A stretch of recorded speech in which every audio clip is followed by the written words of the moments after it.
Well, hello, Poppy. Thank you so much for your willingness to share some of your story today. Poppy, can you tell us, like, really quickly, a little bit about you? Well, thank you for having me. I am a Christian, a single mom, and I I am involved in several different ministries.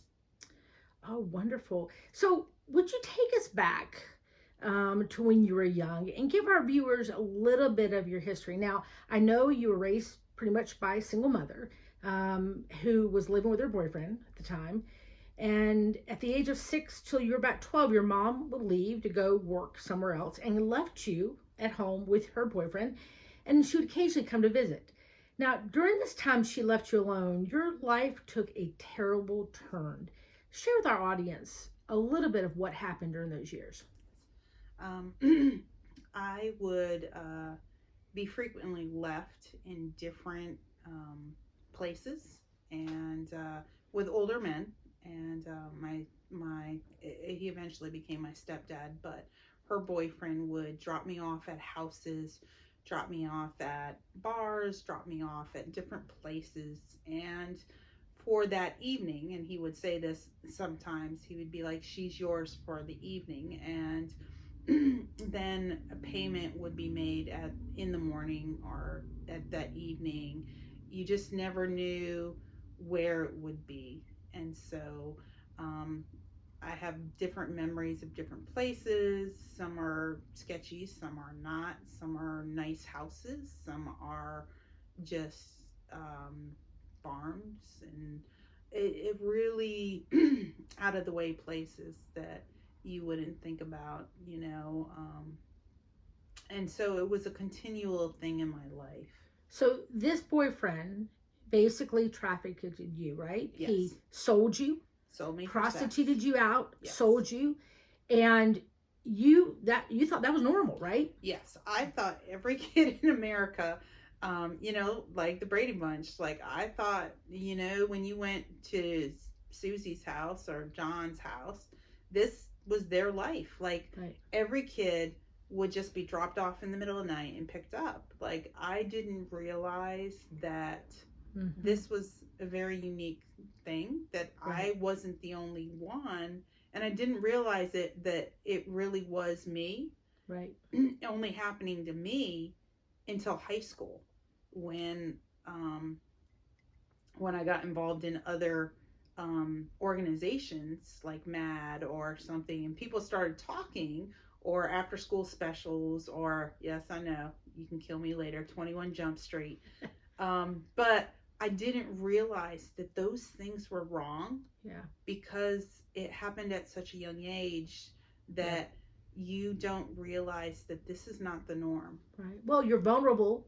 You Mm-hmm. believe adults. They tell you things. You think Right. it's normal. And I think a lot of our people watching can relate. I'm sure there are people watching that were sexually abused themselves and went through some horrific things. And you thought it was normal. And you said also the boyfriend was also raping you. Right. And this went on for years as well. And again, you thought it was normal. And I remember you saying that, you know, because you wanted love, you thought this was love, or this Right. boyfriend had convinced you that, right? Right. This was the way people loved each other. Like, this is what a dad does in your life. It's not the playing baseball and hugging you and giving you high fives. It was, okay, what kind of sex can you give me?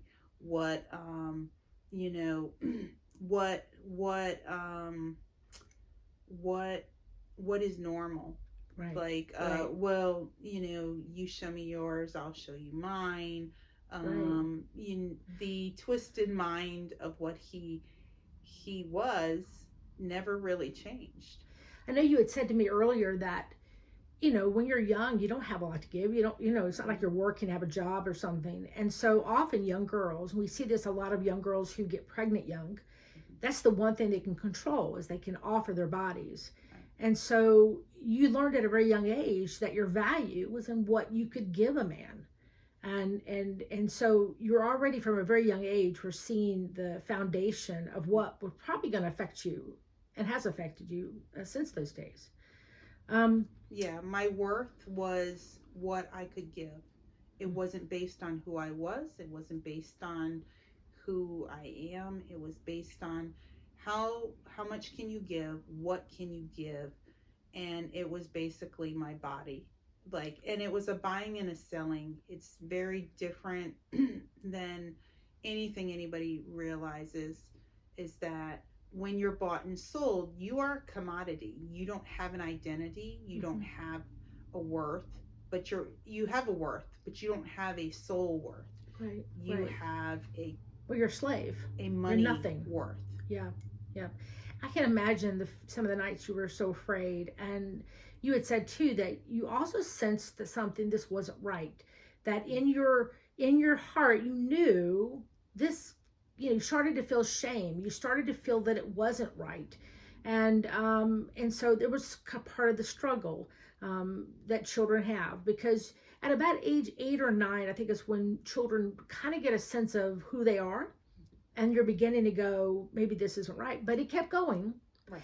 And then it stopped at the age of 12, because you told me that your mother actually married this guy. Yes. How crazy was that? It was very interesting because I didn't see anything wrong with it then. Wow. Because when that's your life, you don't see anything wrong with it. You don't see anything wrong with being, being used by somebody else, because that's what's in your household. That's what you learned. That's what I learned. Yeah.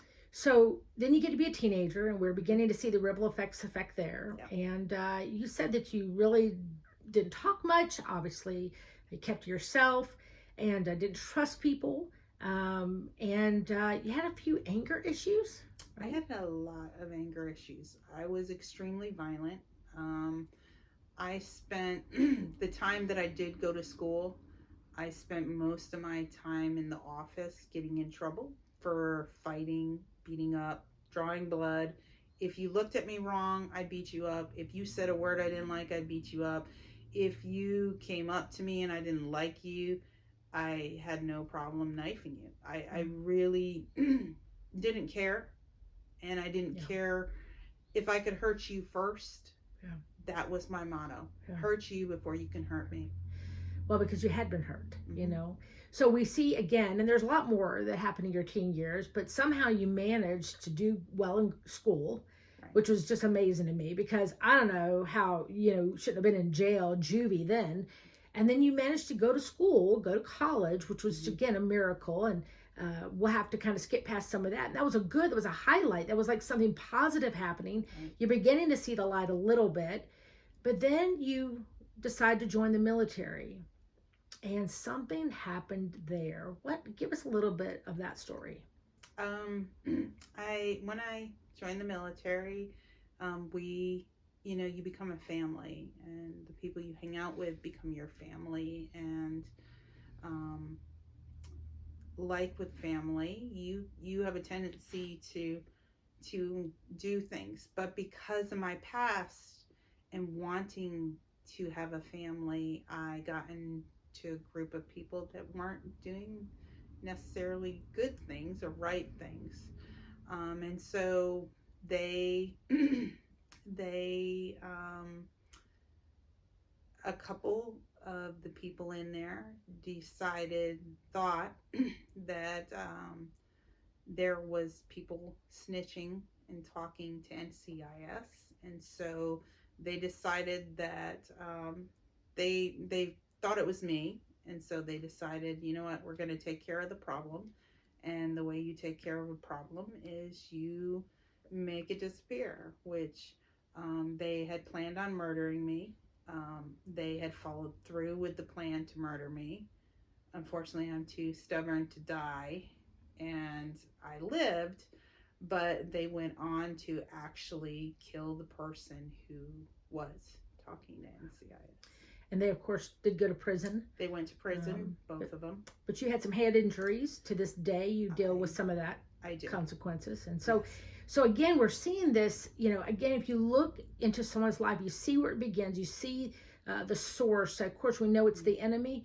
and you see the source, but you see how, again, I don't know how she's walking. I don't know how she ended up in a mental facility.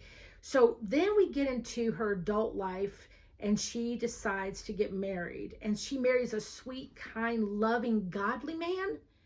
Or did you meet somebody that wasn't so great, and because you weren't feeling so great about you settled, which a lot of us singles do. We settle because we don't like ourselves. We don't value ourselves in Christ. So what are some of the, what kind of person was this guy? He was a very broken man who we got married because financially it was a good thing to do. I dated him because I thought that he could protect me at the time. At the time, I didn't realize that, because when you're so broken, you don't see your brokenness. It's almost you have blinders on to what's wrong. And so I didn't see that the red flags. I didn't see the issues. I didn't see the problems, because I wanted to be loved so bad. Yeah. And I wanted to feel like I belonged and that I was wanted, and my worth was by being with somebody. And it also was a protection thing. Yeah. That when I married him, we both liked each other, but we didn't love each other. And because we only liked each other, he regretted marrying me. And because he regretted that and thought that I ruined his life, that he maybe not he chose to abuse us the rest of the marriage because he was unhappy with the choice he made rather than leaving. Right. So you became, here we go again. We've got physical abuse, emotional abuse, mental abuse. And I mean, I don't know about you, but I'd be questioning a lot of things. I'd be asking God. And I know you had said to me before this interview, you had said you had searched out different gods, in your mind. You were searching different religions, trying to find truth, trying to make sense of what had happened to you. And so you're in your first year of marriage and you're pregnant. And you, again, are struggling with kind of who you are. You're in this marriage and you're staying in this marriage because you feel like it's what you're supposed to do. And your interpretation of love is all messed up. You're thinking that's love, he's being treated the way he treats you. And then you end up going to see your doctor, and you're pregnant, and it's your OBGYN, and he shared some things with you. What did he tell you? He was instrumental in having me come to Christ. He believed in me. He said, "Why don't you go back to school and keep pursuing your medical degree, that you'd stopped." He encouraged me to, at the time I was severely depressed, because when you're being abused, you think it's all your fault. And so you internalize and you think that everything you do is wrong. You are the scum of the earth. And he was like, "No, why don't you get out and make friends? And why don't you go to church?" And I was like, wow, that's awesome. Like every non-believer who's out there is like, "Ooh, let's go to church and have a party." No, it doesn't. But he was so, he was same education as I was, just as intelligent, but he believed in me. And I hadn't had anybody believe in me like that. And he also there was a miracle in his life that was kind of very, very important for you to have witnessed, right? He had a brain tumor. It was a 50-50 chance. And because I was going in the medical field and I understood his chances, and God knew that I needed somebody just as intelligent as I, and also I needed something that could not be explained. Yeah. Because at that time, everything could be explained away. I didn't believe in Christianity if it couldn't be explained. Right. Right. And so he did a miracle. He had him have brain surgery. He came out walking and talking the next day. And that doesn't happen. Right. And that's what I needed to see to believe that God was real. And that started the journey of finding Christ. One of the scriptures that you shared with me was in Luke 22:31. You said, Satan attempted to sift Peter, to break him down, discourage and destroy him. You said you began to realize that Satan was trying to do that to you. Yes. Yes. And you were feeling the tug of war. What was happening in your life? Christ wanted so. you. The Lord was seeking you, but the enemy wanted you too, right? He had you all those years, right? And I didn't know it was Christ at the time. Christ was pursuing me. And that is so comforting to people. Because when Christ pursues you, there's nothing you bring to the table. And I had nothing to bring to the table. I was this broken human being. So broken. My mind was so broken. My body was so broken. And yet, here was God pursuing me to love me where I was, in the shape I was, and then to find me and not only witness to me in the way that only I would be able to come to Christ, but in a way that spoke to me in my heart. Yeah. And that is the beauty of Christ. Well, he meets you where you are.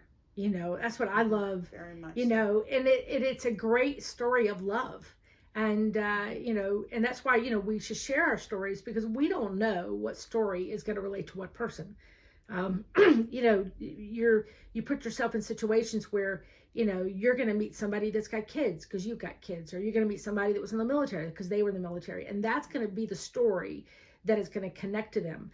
I always tell people, tell your story, because it's yours. It's where God reached you. So I'm going to do a small bridge as we kind of bring this in for our watchers or those that are viewing.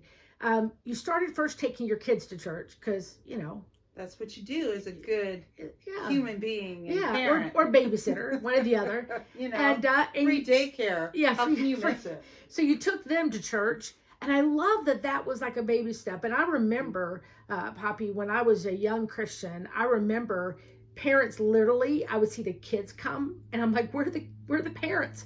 And the kids that's why a lot of our churches really want to reach children, because sometimes that through the child, they'll reach the parent. And so you took the kids, but then somehow you got connected to a different church. You're still married. You wanted to, you were taking advice from people and you wanted to stay in your marriage. You were changing. Christ was growing you. You were hoping that you could also help your marriage, because, marriage is hard, and you stayed in it, and you got moved to a different state, and you heard about this new church called, or a new ministry called the Potter's Ministry. And so again, at this time, you're still not in church yet, but you're being drawn, right?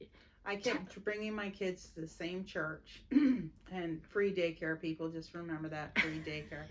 I would drop my kids off and I would come back. I timed it. I made sure I knew when the service ended, and I'd come back around and I'd pick up my kids afterwards.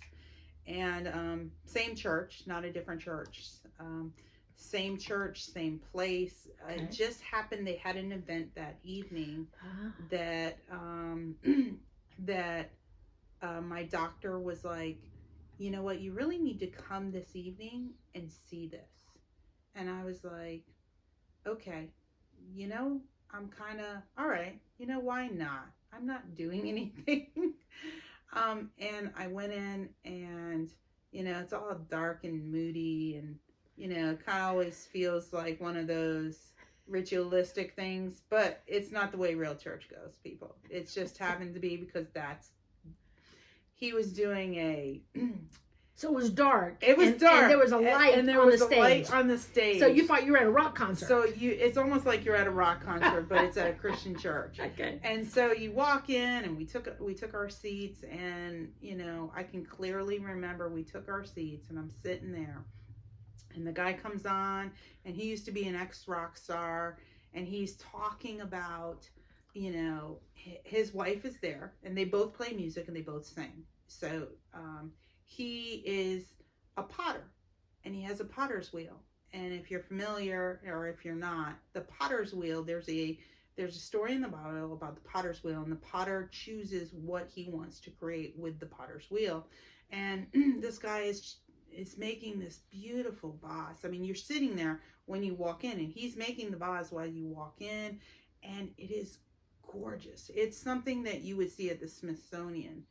And then he begins to tell his story, and while he's building it, he's telling his story of being a rock star and coming to fame and all this.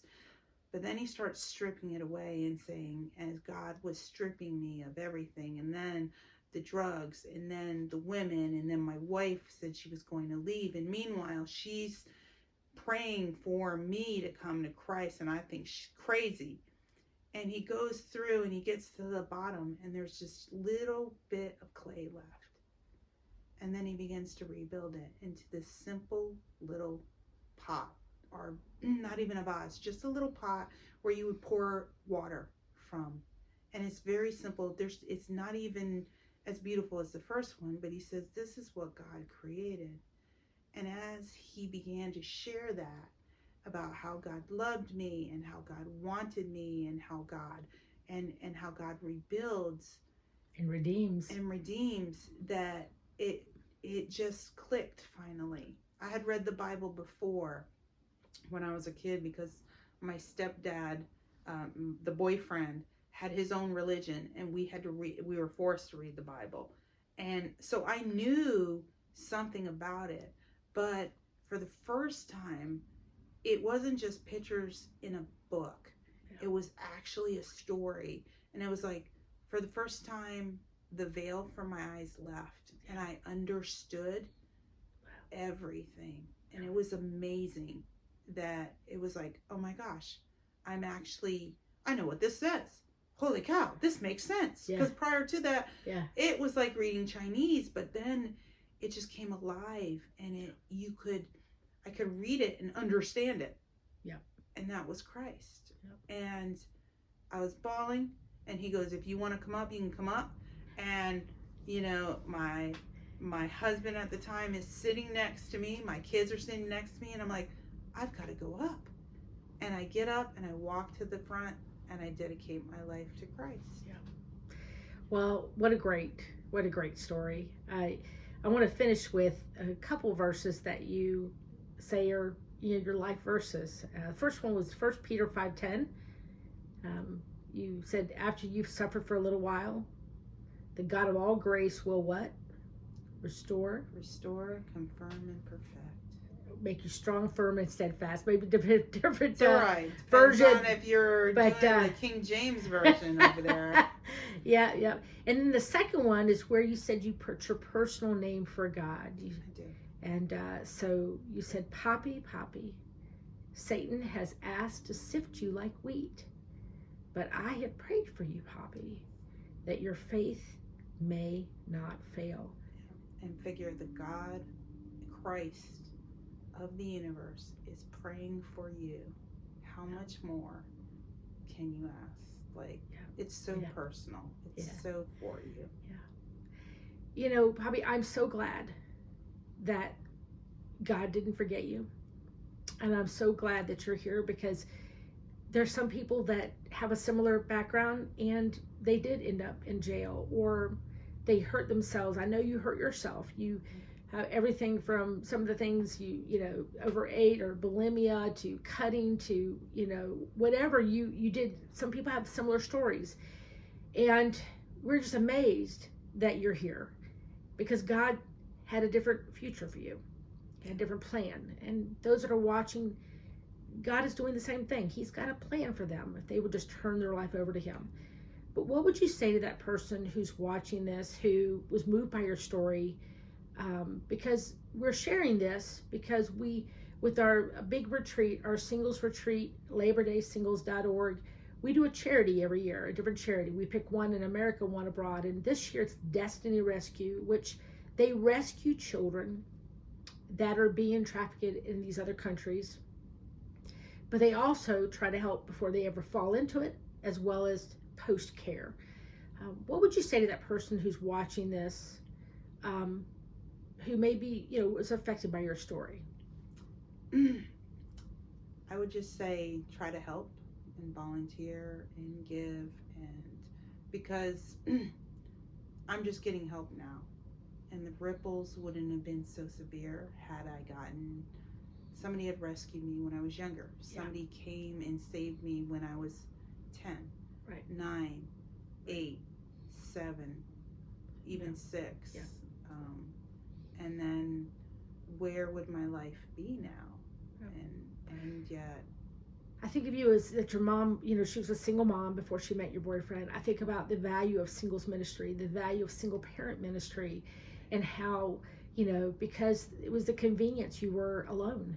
And that's when a lot of these things can happen. So I thank you for your time. I thank you for being so open and honest and sharing. And I pray that this message goes out and that people would see that they can contribute. They can make a difference in the life of a child, and it could save a child from this horrible experience. Because even though you're saved today, you're serving God, you're doing some amazing things for God, those scars are there. And there are days that are tough. And so we want to keep that from happening to others if it's possible. Thank you again for your time. You're welcome.